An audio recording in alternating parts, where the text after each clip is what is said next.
Bueno, buenas tardes a todos y nos incorporamos otra vez a este Ecoland Summit y ahora la parte que nos toca es hablar sobre tratamiento con inmunoterapia y la duración de la inmunoterapia, si hasta la progresión, si una fecha definida. En fin, esto es una cuestión abierta y hemos establecido dos grandes ponentes que son Antonio Calles y Santiago Ponce. Antonio, que conocéis todos, está en el Marañón, y Santiago Ponce, que está conectado desde París, que está allí. Le mandamos un saludo a nuestro compatriota que está ahora mismo en el Gustave Roussy. Hemos dividido entre hasta progresión o con una duración definida, pues no porque uno esté de acuerdo o no, sino por puramente establecer el mayor debate posible y sacar el mayor partido a esta situación que yo creo que está todavía en discusión por parte de todos, ¿no? Lo que vamos a hacer antes de nada es hacer una votación de forma que sepamos qué piensa la audiencia sobre si está a favor del tratamiento de esta progresión o si hay más gente a través de un tratamiento más definido desde el principio. No hay que poner la pantalla en grande, sino en el lateral aparecerá la pregunta y os pediría que...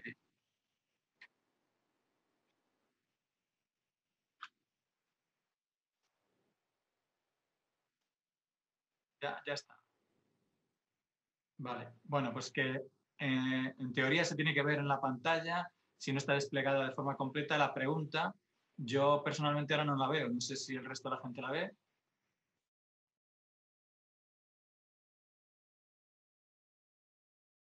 El técnico que lleva esto, yo la pregunta no la veo. ¿Vosotros la veis? Vale, bien, pues entonces que vayan votando. Os pediré que votéis todos antes de empezar la presentación. Empezará en principio Santiago Ponce porque Antonio Calles tenía un problema, pero da igual. Hacemos este cambio y... Aquí ya Antonio, ¿eh?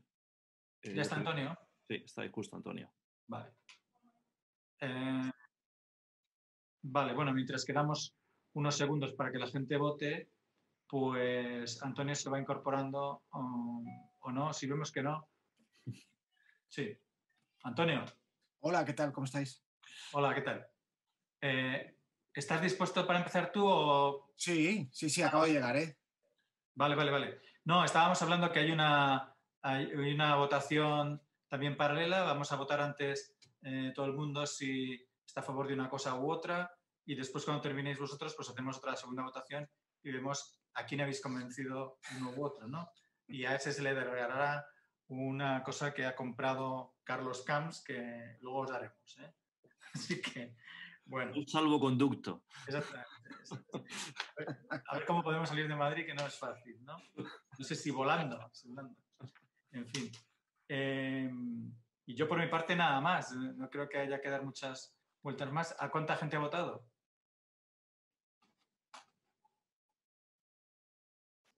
En chat. Me tienen que decir el número de... 6. Vale. ¿Podemos dejar abierta la votación mientras que exponen o qué? Un poco de tiempo. Venga, vale. Pues luego se cierra antes de que terminen y cuando terminen hacemos la segunda votación. ¿De acuerdo?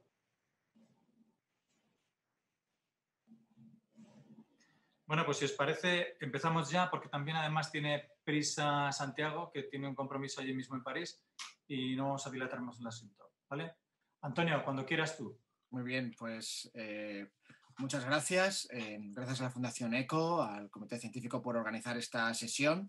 La verdad es que es un debate pues, muy bonito, el que nos ha tocado al doctor Ponce y a mí liderar. No sé cuál de los dos será más persuasivo, porque creo que esto es un área de... ¿Sí?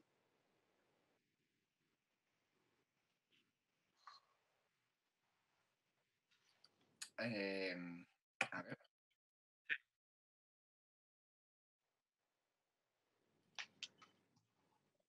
Antonio, abajo del todo, donde pone compartir pantalla. Es que estoy a pantalla completa y solo veo... Al lado de reacciones, pone español. A ver si ahora lo veo. interpretación en la bola del mundo, ¿no? Vale, español, ya está. Vale, fenomenal. Sí. Puedo ya...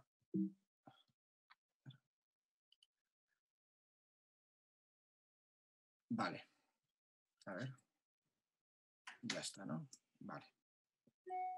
Perfecto. Bueno, pues este es el título, tratamiento con inmunoterapia hasta progresión. Es decir, el paciente debe continuar tratamiento siempre y cuando esté en respuesta, siempre y cuando en enfermedad estable, que no tenga toxicidades y, bueno, no pararíamos nunca el tratamiento porque entendemos que al paciente se va a beneficiar del tratamiento indefinido. Este es el rol que me toca a mí apoyar y el doctor Ponce hará la visión contraria, ¿no? Que la inmunoterapia debería ser con una duración definida y predeterminada. Estos son mis conflictos de interés. Entonces, para que veáis el punto en el que estamos, pues esta es la frase que resume lo que os voy a contar, ¿no? Que no tengo pruebas, pero que tampoco dudas de que el tratamiento con inmunoterapia en cáncer de pulmón hay que continuarlo hasta progresión. Y no os puedo convencer de lo contrario porque la evidencia que hay, pues lógicamente, es limitada. El racional de por qué hay que mantener el tratamiento hasta progresión, bueno, pues porque estamos en el entorno, al menos estamos hablando de la enfermedad metastásica, y sabemos que en enfermedad metastásica la duración del tratamiento tiene que ver con la duración del tiempo libre de progresión, y eso es tiempo libre de síntomas, y que eso se puede trasladar en una supervivencia global. Y en cáncer de pulmón, pues lo tenemos muy interiorizado para tratamientos con terapias dirigidas, también con quimioterapias, por ejemplo, el esquema Paravan con Pemetrexed de mantenimiento, incluso en histología escamosa, la gencitabina mantenimiento. Hay datos que, bueno, pues que soportan que mientras el tratamiento se aguante, sea soportable para el paciente, la duración del mismo impacta por lo menos en supervivencia libre de progresión y en algunos casos también en supervivencia global. La duda es si esto es también aplicable con inmunoterapia, pero no tiene por qué no ser así. Y luego parar el tratamiento para un paciente pues le expone a un riesgo de progresión tumoral que es indeterminado. Además sabemos que la respuesta inmune requiere estimulación y reestimulación, porque si no, pues también se agota y se extingue con el tiempo, y existe el riesgo de que el retratamiento pueda no ser efectivo. Nadie nos asegura que volver a tratar con inmunoterapia en un paciente que previamente respondió, en ese momento que progresa, vaya a volver a responder. Por tanto, la duración es arbitraria. Se han establecido unos timelines donde se para el tratamiento sin ningún racional biológico y simplemente, bueno, pues una cuestión arbitraria de por qué hay que parar el tratamiento a un determinado momento. ¿Cuál es el racional farmacocinético y farmacodinámico? Bueno, pues es verdad que no hay una clara relación farmacocinética-farmacodinámica. Este es el fase 1 de nivolumab, que bueno, pues es el primer estudio que se obtuvieron datos de un inhibidor del punto control inmunológico, donde se veía que la media la semivida media del anticuerpo era de 12 días, por eso fue la dosificación inicial cada 2 semanas, cada 15 días.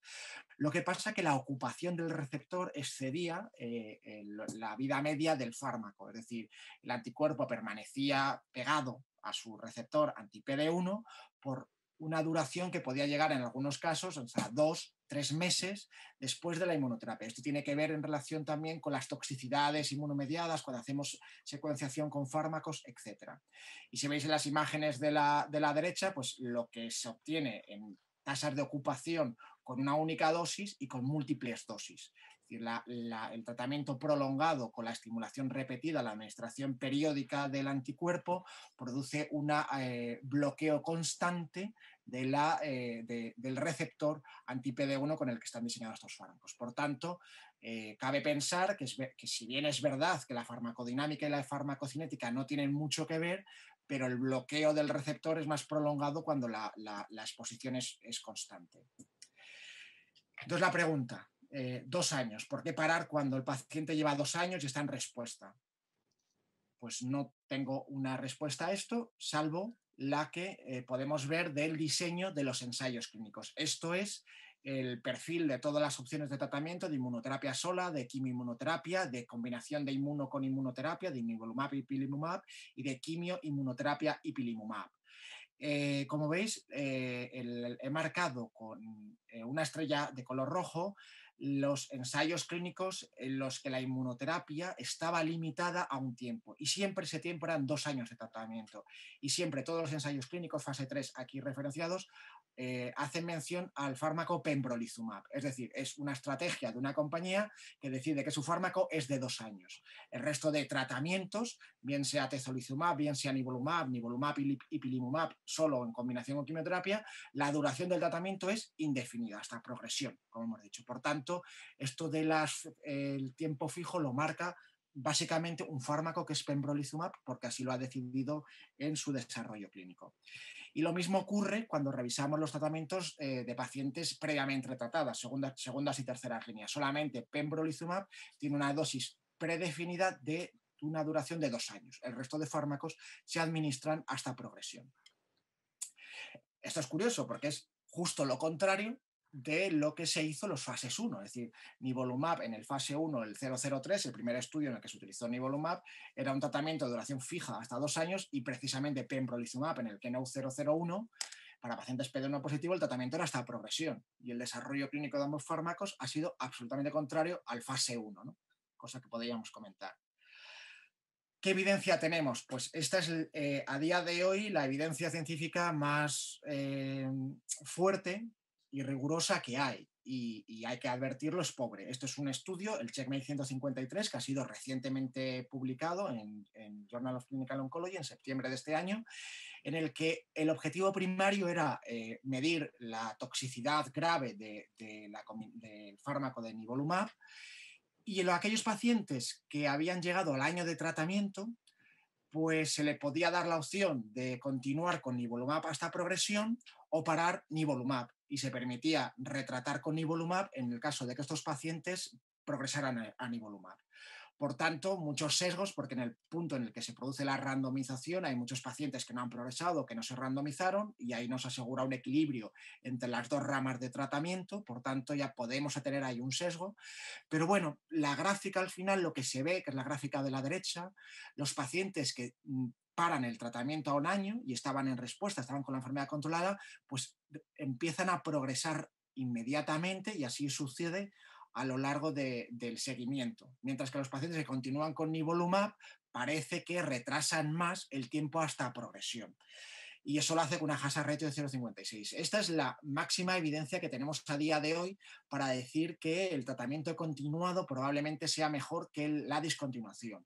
Y la única conclusión que podemos sacar aquí es que un paciente que esté con respuesta, pues al año es mejor no parar, ¿no? O sea, al menos deberían recibir un año, yo creo que el mínimo es un año, y este estudio nos alarma, ¿no? Nos da la alarma de que, ojo, a lo mejor no es bueno parar en estos pacientes, pero con mucho cuidado en la interpretación, porque el objetivo del estudio no era este y está sujeto a sesgos. Como veis, la media de supervivencia 24.7 meses versus 9.4 meses cuando los pacientes continuaban con el nivolumab. Y en el análisis multivariante, pues bueno, una obviedad, pero que siempre es bueno recalcar que el paciente que llega a un año de tratamiento y estaba en respuesta completa o en respuesta parcial, pues tenía mayor beneficio que aquellos que estaban en enfermedad estable. Es decir, que los que más se van a beneficiar de seguir con la inmunoterapia son los que ya se están beneficiando previamente de la inmunoterapia. Los que llegan al año y no se han beneficiado tanto de la inmunoterapia, continuar con la inmuno, pues no parece que tenga esa diferencia que se ve en los pacientes que han progresado. Bueno, y en análisis multivariante, en términos de PFS, ya ajustado para distintos factores, pues queda una hazard ratio de 0,56 para el tratamiento de continuación con nivolumab versus parar al año de tratamiento. Términos de overall survival, pues todavía más exploratorios y hay que tener cuidado, pero hay una tendencia clara hacia una mejoría en supervivencia global con una hazard ratio de 0,62 y el intervalo de confianza no llega al 1, por tanto estadísticamente significativo, pero esto es un objetivo no preplanificado. Y esto es importante porque el 83% de los pacientes que pararon el tratamiento con nivolumab al año fueron tratados con nivolumab, es decir, tenían acceso al nivo y podían ser tratados con nivo, y de hecho el 83% fueron tratados con nivolumab, y a pesar de esto hay diferencias en supervivencia global, que es el segundo mensaje. Ojo, porque a pesar de que pares y vuelvas a reintroducir el tratamiento, quizás no seas capaz de recuperar esa supervivencia que la has perdido por el hecho de discontinuar. todo esto generador de hipótesis, pero que, como digo, es la mayor evidencia que tenemos a día de hoy del tratamiento de continuación. ¿Qué tenemos del seguimiento a largo plazo de los pacientes que fueron tratados con inmunoterapia, en este caso con pembrolizumab? Pues que eso está en relación con la expresión de PDL1 y que tanto en sucesivas líneas como en primera línea, pues en primera línea podemos ver supervivencia a 30% a 5 años en pacientes con alta expresión del PDL1. Y estos son pacientes que estaban en tratamientos indefinidos. Lo que quiero mostrar aquí en el estudio fase 1 del Keynote es que cuando los pacientes llevaban 5 años de tratamiento y lo comparaban con 3 años, no incrementaba el número de toxicidades inmunomediadas. Es decir, la toxicidad inmunomediada se produce durante los primeros años, pero después de 2-3 años de tratamiento, después de 3 años en concreto de tratamiento en este estudio, las toxicidades inmunomediadas no difieren significativamente de los pacientes que habían recibido previamente menos tiempo de tratamiento. Por tanto, quizás no sea el riesgo-beneficio malo continuar con inmunoterapia si el paciente lleva 2 o 3 años de tratamiento, porque otros 2, 3, 5 años de tratamiento pues no le va a exponer al paciente a un riesgo excesivo de continuar, en este caso, con pembrolizumab en el fase 1. Esto lo vemos también en la actualización de supervivencia de los pacientes que han sido previamente tratados en segunda línea, mayor supervivencia de los pacientes, pero a diferencia de lo que quizás veíamos en pacientes con melanoma, el plató no está tan claro. Es decir, aquí las curvas siguen cayendo a medida que se van actualizando. Son porcentajes muy bajitos, pero el porcentaje de pacientes vivos en la rama de inmunoterapia sigue decayendo. Es decir, ojo, porque, y esto es un tratamiento que está capado a 35 ciclos, a 2 años de tratamiento, es decir, habrá pacientes que a lo mejor estén curados, pero sigue habiendo pacientes aquí que no se curan y a medida que vamos viendo la maduración de las supervivencias, vemos que no hay un plato. O sea, se aplana la curva, pero no llega a ser un plato como hemos visto en melanoma. Esto lo vemos que ocurre tanto en pacientes como PDL1 más del 50% como más del 1%. He dibujado aquí una flecha cuando correspondería a los 35 ciclos y en este punto trazo una línea horizontal que serían pacientes que no progresan. Pues no es el caso. Es decir, cuando paran los 2 años de tratamiento, las curvas, tanto los pacientes PDL1 fuertemente expresores como los pacientes PDL1 más del 1%, hay progresiones por discontinuación. Es decir, ojo, porque al parar el tratamiento hay progresiones. Lo que no sabemos es si continuando con el pembrolizumab no las habría. Sugiere el estudio CheckMate 153, el que antes hemos hablado, que a lo mejor también en 2 años podría darse el caso, pero no tenemos datos que nos randomicen y no tenemos esta evidencia. Pero los eventos de progresión ocurren después de discontinuar el tratamiento. ¿Y qué pasa a los pacientes que completan los 35 meses de tratamiento, los 35 ciclos de tratamiento, los 2 años? Pues que solamente son un 11%, solamente 1 de cada 10 pacientes que empiezan en pembrolizumab llegan a los 2 años de tratamiento.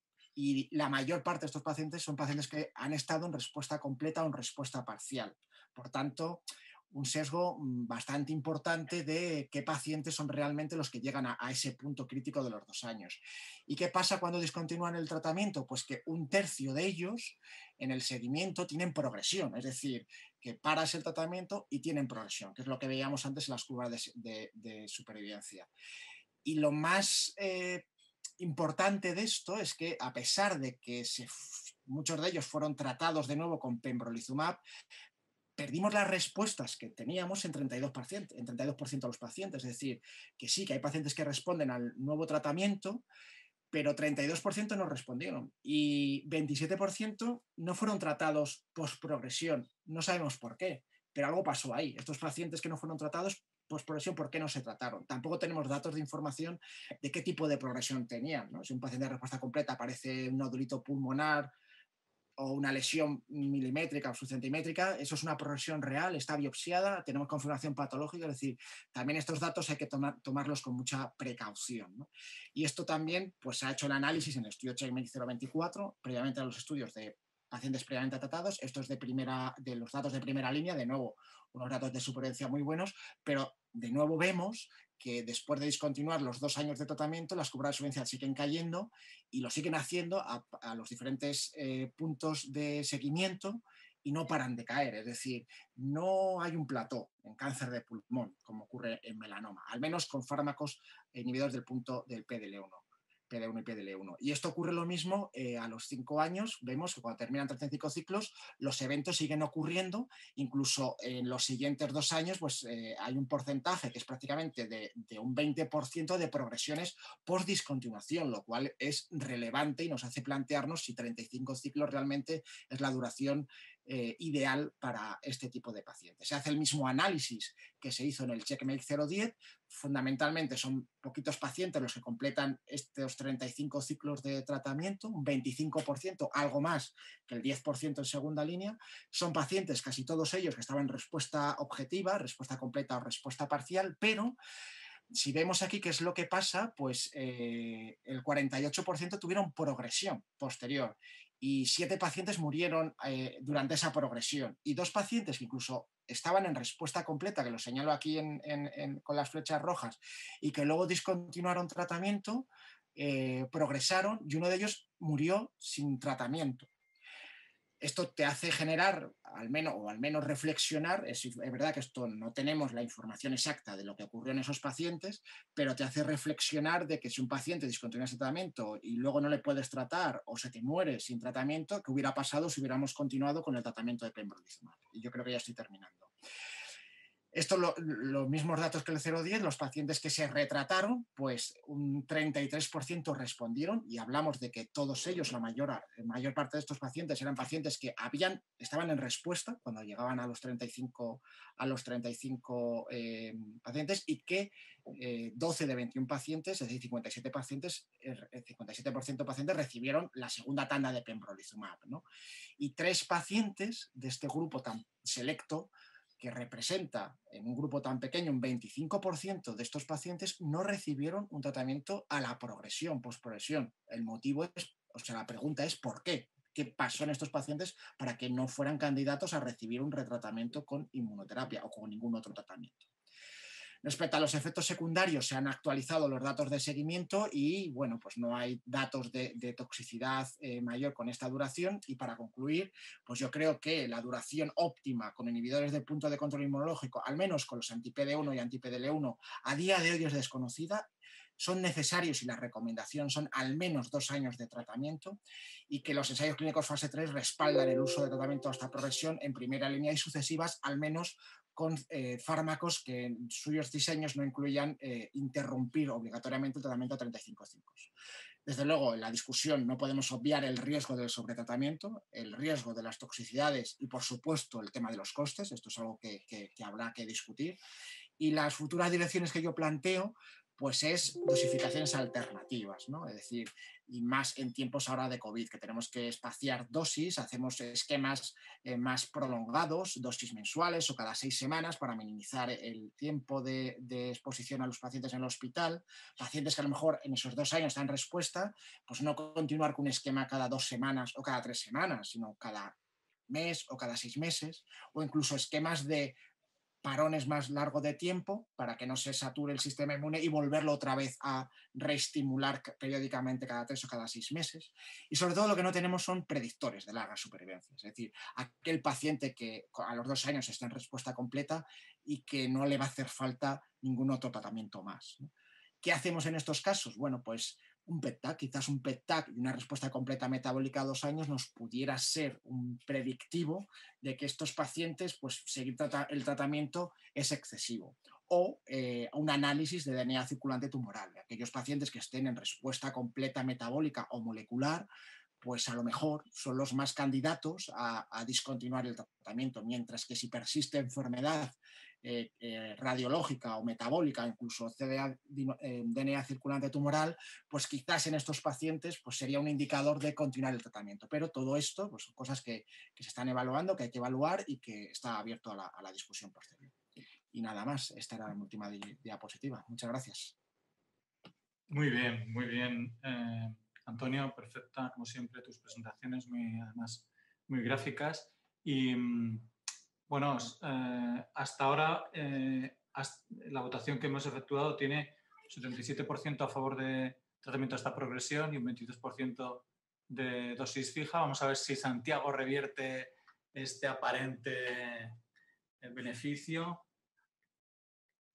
Esto es como el Real Madrid cuando ganaba al Borussia. Allí perdíamos 4-0 o 5-1 y luego ganamos aquí en el Bernabéu. Así que a ver, Santi. Bueno, muchas gracias al Comité Científico y a la Fundación ECO, ¿no? Primero por apostar por seguir con la educación continua de los médicos, ¿no? Pese a lo que digan nuestras autoridades, a lo que diga el COVID y todas estas cosas, y que muchas gracias, ¿no? Y a los que hacen el esfuerzo porque esto sea posible. Muchas gracias y, por supuesto, muchas gracias por haberme invitado, ¿no? Para mí es un placer estar con el doctor Provencio y el doctor Calles, ¿no? Que además somos amigos. Y además me lo ponían fácil, ¿no? Porque yo sabía, ¿no? Que el doctor Calles iba a hacer un análisis pormenorizado, ¿no? Y lo que ha sido un análisis pormenorizado de los datos, fantástico, que de hecho lo que apoya es que lo que nos dicen los estudios, de hecho más robustamente, hasta la fecha, es quizá una duración determinada. Y vemos, de hecho, en la evolución de muchos nuevos estudios en primera línea que pasan los mismos fármacos de ser indeterminados a ser determinados, ¿no? Y ha hecho una exposición fantástica de la especulación, que yo estoy de acuerdo con ella, en el que tenemos muchas dudas y que tenemos que generar estudios académicos para resolver estas dudas. Pero no dejan de ser especulaciones a la hora de qué puede pasar con esos pacientes. Otra cuestión es cuando uno visita un paciente mañana por la mañana en la consulta, cuál es la mejor evidencia científica que tenga en ese momento para decidir si 2 años, 1 año, 6 meses o el tiempo que sea, ¿no? Y esto ha hecho un análisis parecido al que yo había planteado y no habíamos hablado, ¿no? Es decir, ¿qué sabemos, ¿no? De la segunda línea del tratamiento, ¿no? O sea, ¿qué hemos aprendido de donde más experiencia teníamos, ¿no? Y la verdad que uno mira globalmente los estudios y con poblaciones distintas, unas mejores, otras peores, escamosos, no escamosos, mezclados, anticuerpos distintos, pero bueno, si uno mira la secuencia global al final del día y dice, bueno, pues son más o menos parecidas. De hecho, en aquel momento pensábamos que las diferencias pudieran ser Coca-Cola, Pepsi-Cola o cola del Mercadona, ¿no? Es decir, que no hubiera mucha diferencia entre uno, pero había una diferencia, ¿no? Importante en estos estudios, que era la duración determinada o indeterminada del tratamiento, ¿no? En este caso teníamos 2 estudios con 2 drogas aprobadas, ¿no? Atezolizumab y nivolumab, que en largos supervivientes, en lo que realmente queremos, ¿no? Y lo que decía Antonio, si lo hemos conseguido, no lo hemos conseguido, si la curva se ha aplanado, si no se ha aplanado, si ponemos una línea curva, si tenemos pacientes vivos a 5 a 10 años, ¿no? A 10 años no tenemos datos, ¿no? Como pueden tener en otras patologías. Vemos aquí que con fármacos que no tienen una duración específica en segunda línea, es decir, hasta progresión o toxicidad, tenemos no mismo rango de seguimiento, pero datos razonablemente parecidos, ¿no? Con lo cual, podemos asumir que esta estrategia, como bien decía Antonio, pacientes que pasados los 2, 3 primeros años no han tenido toxicidad, pues sigue con el tratamiento. Hombre, cada 15 días se hace un poco complicado. Los diseños, o sea, los desarrollos de las fases tempranas y las duraciones de los intervalos, la verdad que tienen muchas lagunas, ¿no? Porque de hecho hemos pasado de 2 semanas a luego poder hacerlo cada 6 semanas, ¿no? Quiere decir que esto tiene un poco de lío. Pero tendríamos evidencia para no parar nunca en estos pacientes. Y vuelvo al mismo estudio que ha puesto Antonio, ¿no? Del desarrollo curioso, porque nivolumab en su fase temprana, los pacientes con mejor supervivencia, de hecho, el tratamiento estaba capado a 24 meses. Este cape a 24 meses es arbitrario, no hay ninguna evidencia racional consistente que lo apoye, pero el fase temprana, de hecho, se desarrolló así. Curiosamente, en los estudios de segunda línea de nivolumab no se hizo así y ocurrió al contrario con pembrolizumab. Pembrolizumab no diseñó el estudio de fase temprana con límite temporal, pero sí que los grandes supervivientes la mayor parte del tratamiento que recibían estaba en el entorno de los 24 meses, ¿no? Con lo cual este dato hacía esta simulación. Esta es la mejor evidencia científica que se puede tener en contra de parar. Lo que pasa que es puede ser un poco maniqueo, ¿no? Porque estamos hablando que el propio estudio de nivolumab de fase temprana tiene una limitación temporal a 2 años. No se ha alcanzado a explicar por qué en este estudio se decide 1 año. Uno puede pensar que se decide 1 año para que sea positivo el de continuar a tratamiento hasta la progresión. ¿Qué hubiera pasado si este estudio, o quizá merezca la pena hacer este estudio de 2 años versus continuar en el tiempo? Como bien ha dicho Antonio, es la única evidencia que tenemos y hay que tenerla en cuenta, que en el contexto de la segunda línea, que sería en el setting de uso, ahora mismo ya sin sentido, probablemente tuviera una duración limitada en el tiempo. Son números de pacientes muy pequeños y sí que están esas tendencias de continuar más allá de 1 año es beneficioso, supervivencia libre de progresión, parece una supervivencia global y sin duda ninguna que hay una diferencia entre los que hacen respuestas profundas de la enfermedad y aquellos pues, que hacen estabilizaciones, ¿no? Y en esto pues quizá un poco de sentido común para aquellos pacientes que se traten en segunda línea, pero que como digo no vaya a ser el escenario habitual y por lo tanto este estudio pues, no nos aporte mucho más que alguna elucubración. En segunda línea teníamos los datos de pembrolizumab, ciertamente en una población seleccionada, porque son solo PDL1 positivos, y esto a veces asumíamos que eran todos iguales porque las hazard ratios eran parecidas entre unos y otros estudios, pero este estudio tenía mejor población que el resto, porque tenía población PDL1 positiva, los otros incluían a los negativos, pero tenía una limitación temporal, 2 años. Y vemos aquí que aunque con todas las limitaciones que ha contado Antonio, las curvas de hecho son similares a las que veíamos en el estudio de nivolumab o en el estudio de atezolizumab, que no separa el tratamiento. Por lo tanto, asumir que la progresión es solamente porque paras es una asunción, es una buena lucubración para hacer un estudio, pero no podemos asegurarlo, ¿no?, en este momento. No me voy a parar en esto porque Antonio ya lo ha desarmado, ¿no? Realmente que hay una hiperselección de estos pacientes que llegan a los 24 meses en este estudio, ¿no? Siempre llegan a completar el tratamiento, obviamente los que no han tenido ninguna toxicidad y desde luego los que no han progresado. Por lo tanto, es decir, hay que tomarlo siempre como una hiperselección de pacientes. Pero sí que esa hiperselección de pacientes te da una tranquilidad razonable de que llegado a ese momento, si un paciente ha tenido buena respuesta, podamos, de hecho, discontinuar el tratamiento como se hizo en el estudio. Decía aquí, y de hecho este es el racional por el que el grupo español desarrolló un estudio, el REPLAY, de qué pasaba con estos pacientes que si se podían volver a tratar. Aquí eso es un grupo muy seleccionado de pacientes, son los que han llegado a los 24 meses. En el estudio REPLAY se planteaba qué pasaba sobre todo con los que progresan antes de ese tiempo y también por aumentar el número de pacientes, que son muy pocos, los que llegan a ese límite temporal de los 2 años y, como digo, pues vuelven a retratarse. Uno puede tener una sensación que puede ser positiva o negativa. Uno puede pensar, bueno, ahí el 60% no responden, bueno, pero el 43% sí. Entonces, lo puede ver de un lado o del otro. He puesto esta tabla de toxicidad, no para hablar de toxicidad, yo creo que son fármacos que, como bien ha dicho Antonio, pasados los 2 años o 3 años, hay pocos problemas en general, ¿no? Pero sí que es cierto que hay una toxicidad de enfermedad, ¿no? De sentirse enfermo por quizás sin necesidad de tener que recibir tratamiento, acudir al hospital y eventualmente tener alguna toxicidad que pueda ocurrir en el tiempo. Y sin duda ninguna la toxicidad financiera, ¿no? Que en este caso sí que, pues quizá, ¿qué paciente realmente no necesita que sigamos tratándole porque no va a progresar la enfermedad? Y esto es una elucubración y con esto se puede tratar a otro paciente más, de hecho, en otra línea. Trasladado esto a la primera línea, yo creo que aquí tenemos algunas de las claves, de hecho, de por qué tenemos que limitar el tiempo, ¿no?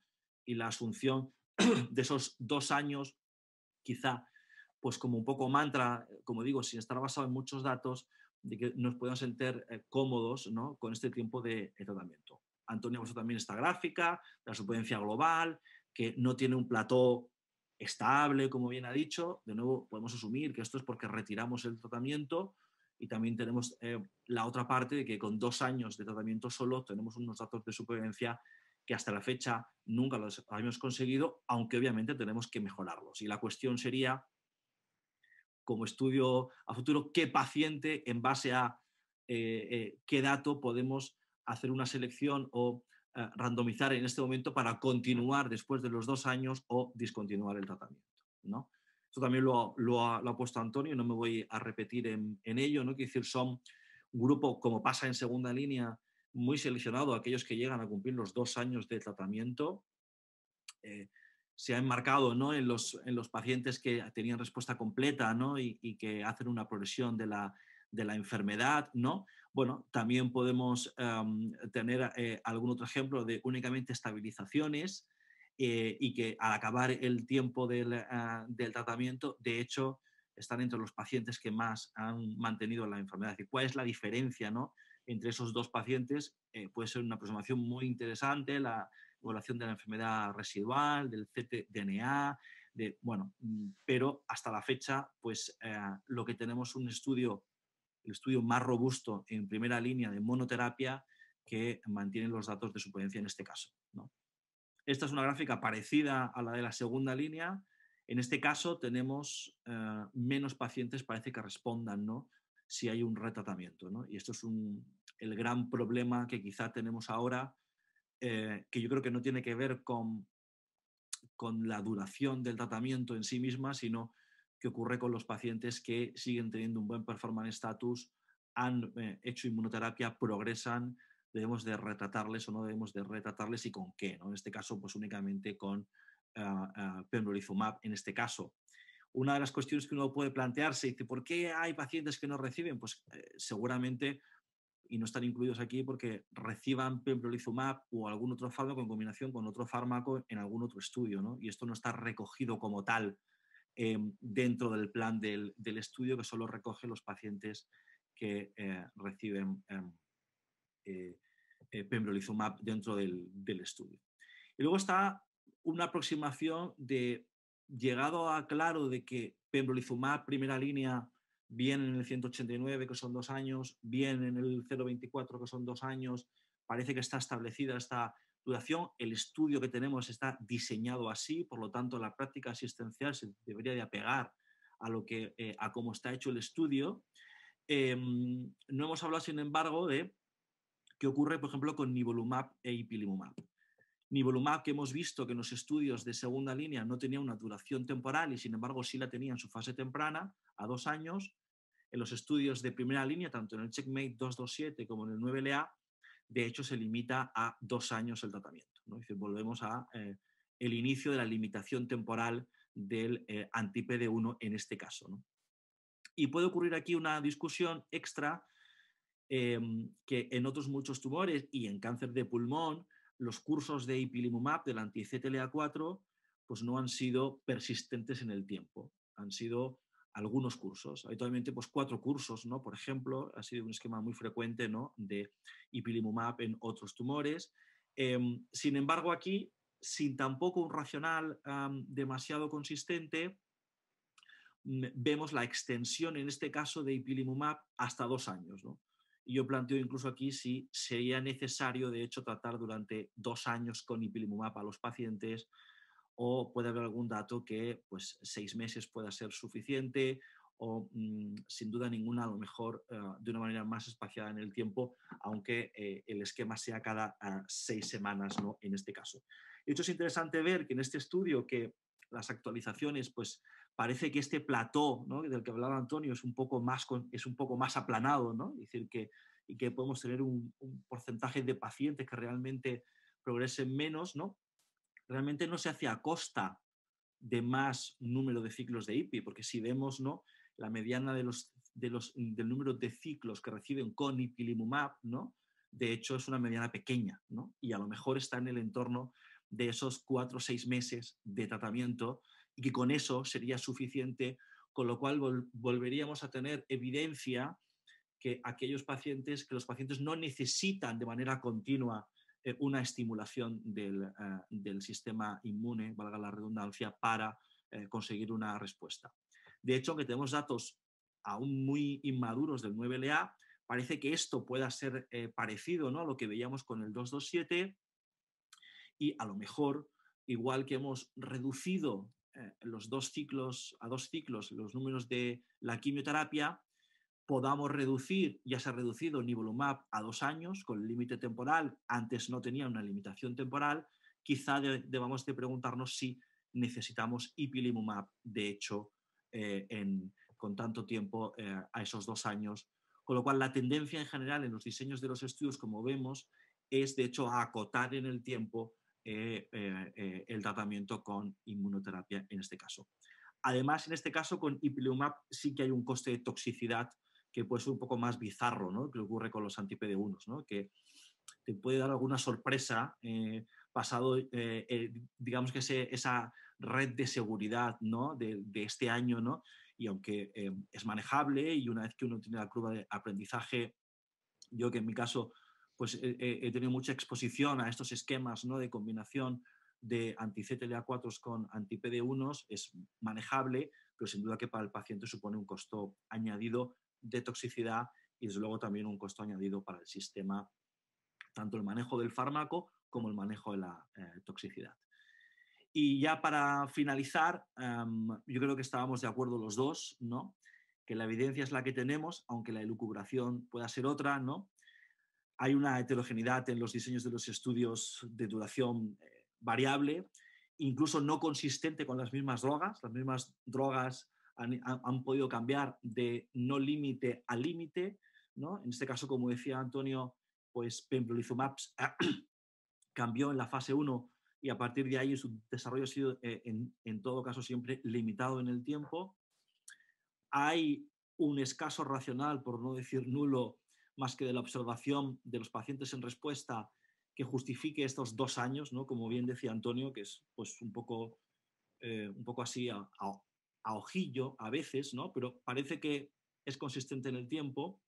Es cierto que en segunda línea tenemos largos supervivientes con esquemas sin duración determinada y otros con duración determinada, y es cierto también que en primera línea realmente la evidencia más robusta que tenemos en este momento, tanto con la monoterapia con pembrolizumab como con la combinación de quimioinmuno con pembrolizumab por el tiempo de los estudios, son, en este caso, diseños de estudios con duración determinada en el tiempo, ¿no?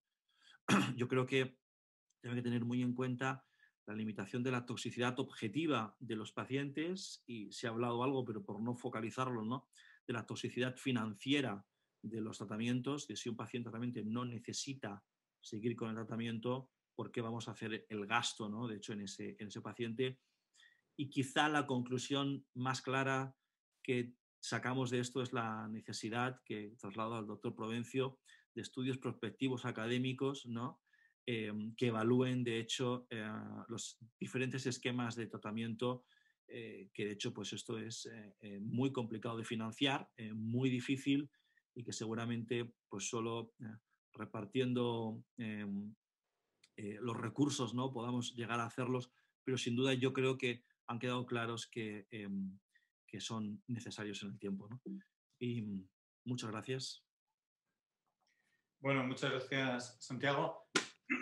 Nos tocaría ahora hacer un poco de tiempo para que la gente vote. Recordar que se minimiza la pantalla y en el lateral aparece la pregunta. Dejamos unos segundos para que vote todo el mundo y podamos hacer un recuento. Y bueno, efectivamente esto... Lo que pasa es que, Santiago, tú que estás ahora en el Gustar-Roussy, tú sabes la cantidad de recursos que maneja públicos y privados esta entidad. Claro, cuando la gente dice los estudios académicos de los franceses, yo la verdad es que me parto porque es que, a ver, es que no tiene nada que ver. O sea, nosotros no tenemos ningún recurso para estudios académicos en España realmente. O sea, que han sacado la cosa esta que sacan todos los años en mitad de agosto con 15 días y hay un reparto que es hecho así y cogen así al aire y porque tú ves el reparto y te quedas un poco flipado.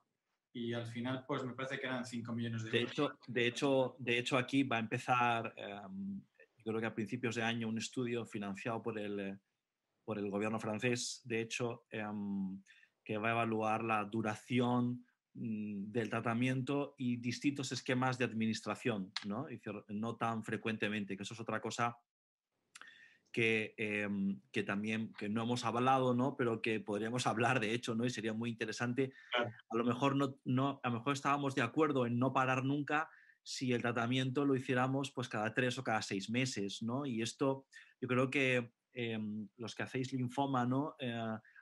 Tenéis mucha experiencia, ¿no? Con otros anticuerpos monoclonales, ¿no? Que han ido evolucionando en el tiempo y que probablemente no necesitemos a lo mejor ni tanto tiempo ni cada tan poco. Y esto es, de hecho, lo que va a preguntarse este estudio. Es un estudio con varias cohortes que incluye no solo pacientes con cáncer de pulmón y va a evaluar, pues bueno, un poco poner un poco de racionalidad, ¿no? A cuánta inmunoterapia, de hecho, tenemos que usar en estos pacientes, ¿no? Y durante cuánto tiempo, ¿no? Sí, vamos a parar un segundo. ¿Tenemos la votación?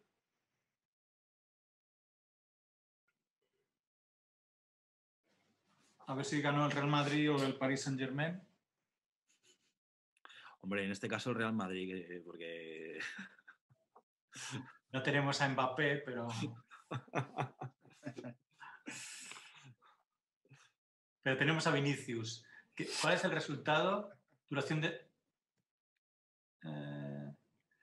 los técnicos no me dan el resultado. Bueno, seguimos hablando por no... efectivamente, en linfomas, por ejemplo, el mantenimiento con rituximab se hace dependiendo de si es un mantenimiento en primera línea o segunda línea, se hace cada 2 o 3 meses, de forma que tampoco es que esté adaptado a nada concreto, pero bueno, también tiene un racional. El sistema inmune probablemente no necesite este refuerzo cada 15 días, mensual o cada 6 semanas, ¿no? Bueno, los resultados definitivos son ha ganado el Real Madrid 77-22. Así que luego a la salida te espera un regalo de Camps, que seguro que te lo ha comprado. Un billete a Cantabria, que es donde el único sitio que se puede ir desde Madrid a comer unas anchoas allí. Entonces, bueno, yo creo que... Pero hay que pasar por Castilla antes, ¿eh? Esto... No, pero no sé si el tránsito se permite. El tránsito se permite, el tránsito se permite. Sí. O sea, bueno, yo creo que efectivamente lo que haya que, lo habéis dicho los dos en algún momento de una forma distinta, es que probablemente haya que ir a diseños adaptativos de los ensayos clínicos que permitan también una dinámica en no la rigidez tan clásica del endpoint, la rigidez, 500 pacientes. Sí. Y luego, Mariano, sí. está también la cuestión, ahora que ya la votación, ¿no? Que ya ha pasado, ¿no? el examen, yo entiendo, y yo pues particularmente pues cuando tienes un paciente enfrente, ¿no? Con esta enfermedad, ¿no? Que hasta ahora no se nos había dado, ¿no? Salvo algún paciente con alguna mutación que de repente pues lo estuvieras tratando pues con nivolumab, por ejemplo, con atezo, lo que sea, ¿no? Y que lo llevas 4 o 5 años tratando, ¿no? O sea, nunca habíamos tenido esta experiencia de tener un paciente vivo con una calidad de vida buena, ¿no? En este caso, ¿no? Y en esto, pues como dicen en mi pueblo, ¿no? Virgencica que me quede como estoy, ¿no? O sea, podré tener evidencia científica, pero si este paciente no tiene toxicidad, si este paciente realmente está haciendo una vida normal, no le supone ningún riesgo venir al hospital, salvo por lo que decía Antonio, quizá ahora por el COVID, ¿no? De ampliar un poco los plazos y tal. Claro, luchar contra lo que hemos tenido en mente y durante todos estos años, ¿no? De que esta enfermedad, desafortunadamente, no teníamos esta experiencia con los pacientes, pues yo puedo entender que genera sensación de precipicio, ¿no? El hecho de voy a parar el tratamiento, ¿no? Y si pierdo esto, aunque tenemos pocos datos pero bueno, puedes decir, bueno, pues hay muchos que no recupero, ¿no? Que no rescato, que no... Y veníamos aprendidos, como ha dicho Antonio, las estrategias de mantenimiento, ¿no? Es decir, que en el adenocarcinoma habíamos mejorado mucho por el mantenimiento y de hecho habíamos mejorado prácticamente por el mantenimiento, por no parar, ¿no? De hecho, entonces, claro, yo puedo entender que con un paciente concreto enfrente, ¿no? Con nombres y apellidos, pues para mí también se ha complicado, ¿no? El hecho de decir, pues, para el tratamiento, pues yo creo que hay que hablarlo con los pacientes. No sé vosotros qué es lo que hacéis, ¿no? Yo intento explicarles los datos que hay, ¿no? Para que se pueda entender y tomar una decisión consensuada. Habitualmente deciden continuar, salvo algún paciente concreto que toma la decisión de no, ¿no? Pero al menos es mi experiencia, ¿eh? No sé cuál es la vuestra, Antonio, Mariano. Pues bueno, yo creo que aquí a nosotros pues limita mucho, ¿no? la indicación. Entonces, si el fármaco en esa indicación tiene una duración determinada, nosotros, al menos en nuestro hospital, paramos. Es decir, si el paciente completa los 35 ciclos, en este caso de pembrolizumab en primera línea o de quimioinmuno, paramos a los 35. Para aquellos fármacos en aquellas indicaciones donde el tratamiento es esta progresión, pues la verdad es que lo que estamos haciendo normalmente es fundamental hablar con el paciente cuando lleva 2-3 años de tratamiento, está bien, y lo que estamos haciendo nosotros es un PET-TAC. A todos estos pacientes que llegan a los 2 años, 3 años, hacemos un PET-TAC, a ver qué hay. Y la verdad es que nos encontramos de todo. Es decir, hay pacientes donde no hay absolutamente nada, absolutamente nada. Ahí es probablemente el paciente más difícil porque, claro, es cuando tienes que tener la conversación de no sé qué más te voy a aportar continuando, y el paciente muchas veces, pues lo que tú has comentado, ¿no? Se siente más seguro de, mira, si esto está yendo bien, a mí no me supone ningún problema, voy a continuar. Pero es verdad que hay perfil de pacientes que dice, mira, esto de venir al hospital, ver a los pacientes, compartir hospital de día, estando sin enfermedad me hace sentir enfermo cuando no estoy enfermo, o sea, me siento plenamente tal. Entonces, valora mucho el hecho de no venir tan frecuentemente al hospital. Entonces, hay pacientes que deciden, oye, parar, llevar 2-3 años de tratamiento y paran y efectivamente no vuelve a pasar nada y el paciente a tomar la decisión correcta. Luego tenemos el perfil de paciente donde persiste la enfermedad. Y aquí, ¿no? Pues nos empezamos a liar porque, claro, pensamos que es enfermedad persistente, sobre todo enfermedad oligometastásica, oligopersistente, que las hemos biopsiado y hay pacientes que incluso les hemos tenido que llevar a quirófano y les hemos quitado el tumor que persistía y persistía el tumor. Y persistía el tumor estando las metástasis, el primario, estando todas las metástasis desaparecidas. Y les hemos hecho una VAC pulmonar o incluso les hemos llegado a hacer nolobectomía, porque en el setting metastásico es, claro, convencer al ya bastante es convencer al cirujano torácico para que se meta ahí, pero que le quite ese segmento, que le meta ahí la cucharita para quitar esa lesión, y dices, pues quedaba tumor. O sea, quedaba tumor. Y luego, bueno, pues ahí intentamos hacer tratamientos ablativos, es decir, SBRT o cirugía. Y claro, la duda... Eso es lo que creo que no captan los estudios, ¿no? Los estudios claro, no captan esta en la práctica peculiaridad, real del ¿no? día a día, que quizás pues sería bueno coleccionar todo esto que estamos haciendo porque estamos viendo cosas curiosas y estamos viendo cosas que no compartimos, que no está ahí, pero que al final esto todo es sentido común, sentido de la medicina, como hemos hecho siempre, y hasta que no tienes al paciente delante y no te lo planteas, o tú, o incluso el propio paciente o la familia te lo plantea, de oye, ¿por qué no lo quitamos y nos olvidamos de esto? Dices, pues, la verdad es que no lo había pensado, ¿no? Es un poco tal, y luego le das vueltas y dices, pues tiene todo el sentido del mundo, ¿no? Y lo empiezas a comentar con los compañeros, lo comentas en el comité y tal, y la gente dice, hombre, pues sí, claro que sí, por supuesto. Y dice, bueno, pues descubres caminos que no te ha marcado nadie, y dices, pues está yendo bien. Entonces, con esta incertidumbre, pues que te quedan muy abiertas las posibilidades, siempre intentando amarrar el máximo de eficacia y minimizando las toxicidades. Y es un tema, yo creo, muy bonito y que hemos defendido los dos.